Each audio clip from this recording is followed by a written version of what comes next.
Salve galera, acharam que eu não vinha hoje, né rapaziada? Mais um vídeo aqui do canal Boral de Fogo, absolutamente tudo sobre o Botafogo. Se inscreva aí no canal, deixa o seu like, ativa o sininho para você não perder nenhuma novidade. Estamos felizes, né galera? Né, na boa, né? Tirando, a gente pode falar de desempenho, de coisas que tem que melhorar, piorar, do adversário e tudo mais.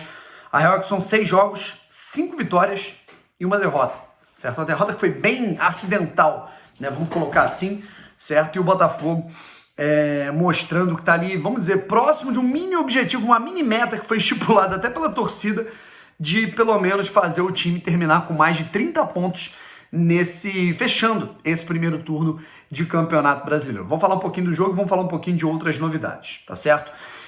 Começa sobre o jogo aqui, bem rápido, até porque a gente já fez uma live pré-jogo, a gente já fez live de intervalo, a gente já fez live pós-jogo, tudo direto do Newton Santos. Eu fui lá cobrir, pé quente, tá? Pé quente. Primeiro jogo no Newton Santos, primeiro jogo do Campeonato Brasileiro que eu cubro, porque eu só tinha conseguido credencial pro Campeonato Carioca. Fui lá e carreguei os 3 pontos, voltei com os 3 pontos na mochila para minha casinha, beleza? Seguinte, o Botafogo começou, né, tentando, né, organizar um jogo contra uma equipe que tinha uma marcação muito forte. O time foi para se defender, montou o ferrolho. Vou te falar, uma marcação, como diz o meu amigo Wellington Arruda, né, cara? Vi o jogo lá com o Wellington Arruda e com o Pedro Depp do setor visitante. Aquela marcação suicida, né? Marcação, e vou te falar, como batem os jogadores do Brasil de Pelotas, né, rapaziada? E aí foi a maneira que eles estavam encontrando para tentar inibir ali os ataques do Botafogo. Mas o Botafogo conseguia sair com organização coletiva, né, com estoque de bola na sua defesa, dava alguns espaços um pouco bobos para o Brasil de Pelotas, é verdade, mas principalmente com o Oyama, cara, o Botafogo tinha uma válvula de escape com o giro dele, né, cara, até com o arranque dele de trás, não só com a rodagem de bola. O Botafogo não forçava o chutão, o Botafogo sabia que a proposta da equipe do Rio Grande do Sul era essa, cara, de tentar fazer a equipe adversária forçar esse chutão para amarrar o jogo. O Botafogo não fazia isso, tentava criar, não conseguia acertar ali o passe ali do segundo para o terceiro terço, mas quando isso aconteceu, foi de uma maneira muito significativa. O Oyama poderia ter, qualquer jogador ali, um volante bruto, teria chutado, um Barreto até, por exemplo, não vou nem cornetar o Barreto, né, cara, porque ele não tá mal, né, mesmo que ele não tenha jogado hoje, né, mas qualquer jogador ali daria um totó para dentro da área para tentar fazer alguém brigar por uma segunda bola, certo? E aí, o Oyama carrega um pouco mais, dá um passe milimétrico, quebra a primeira linha do Brasil de Pelotas. O Pedro Castro também acha muito bem o Navarro, que acha bem Joel Carli, certo? Cara, que satisfação. Nossa, cara, mas falar que o Botafogo venceu por 1-0, fazer um vídeo aqui, Botafogo 1, Brasil de Pelotas 0, uma vitória essencial, placar magrinho, gol dele, Joel Carli, cara, tava precisando. Inclusive, se você for no Instagram dele agora, cara, é uma coisa linda, jogadores de todas as épocas do Botafogo indo lá parabenizar o Carli pelo gol, falando que ele merece. Jogadores que passaram já esse ano, como é o caso do Marcinho, jogadores de 2020, 19, 18, 17, da época da Libertadores.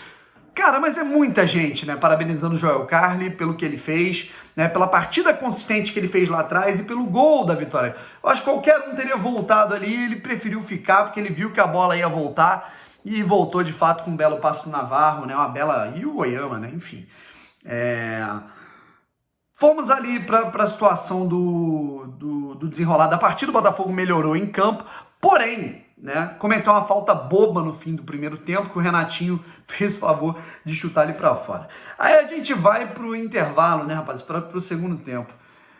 Pô, galera, agora tá liberado, né, pra galerinha que ficou debochando de mim aqui, né, no Botafogo e Operário, que eu reclamei da arbitragem, que eu falei o óbvio, né, qualquer ser com um mínimo de raciocínio entende isso. Você não precisa jogar mal ou jogar bem para reclamar da arbitragem, né, uma coisa, outra coisa, outra coisa.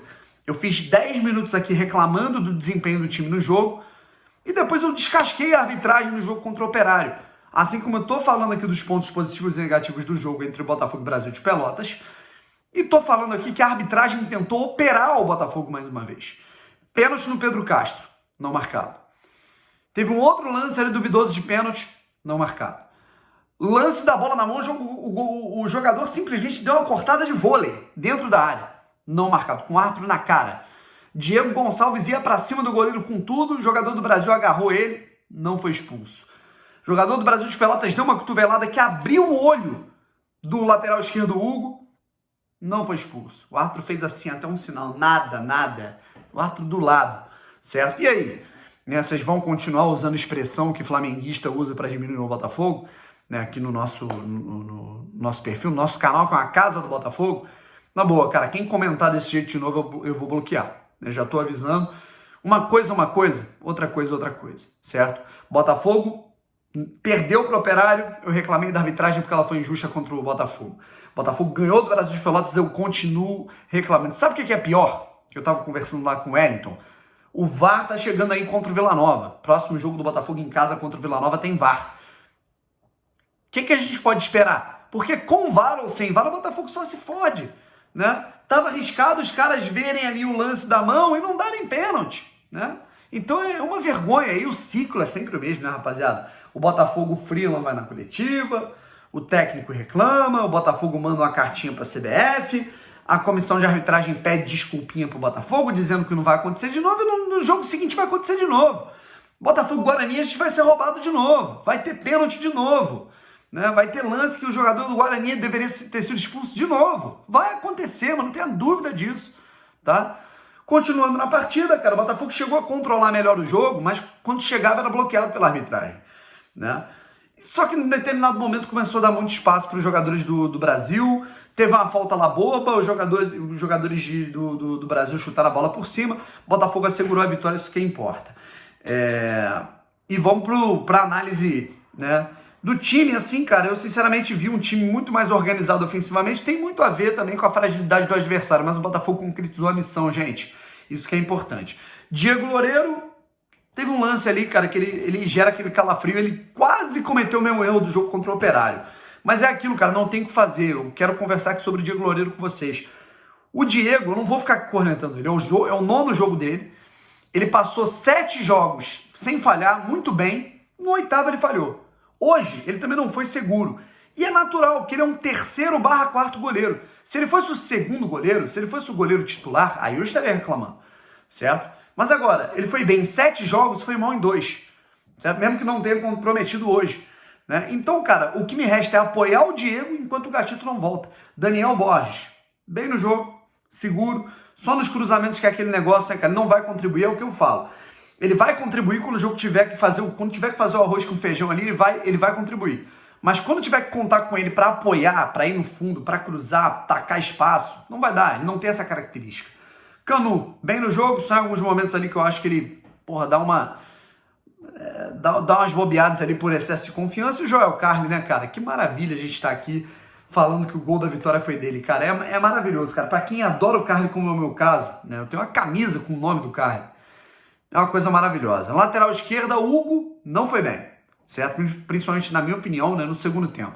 O Hugo, mais uma vez, mostrando que, não sei se é psicológico, se ele fica nervoso, mas enfim, para quem acompanha a base é outro jogador, né? O Hugo da base é, à vontade, e o Hugo do profissional não tem como, né? Pedro Castro melhorou, tá? Sejamos justos, participou muito bem do gol, foi bem no ataque, ofensivamente, defensivamente também fez boas interceptações, né? O Pedro Castro melhorou. Oyama, nome do jogo, para mim craque do jogo, não preciso nem dizer o porquê.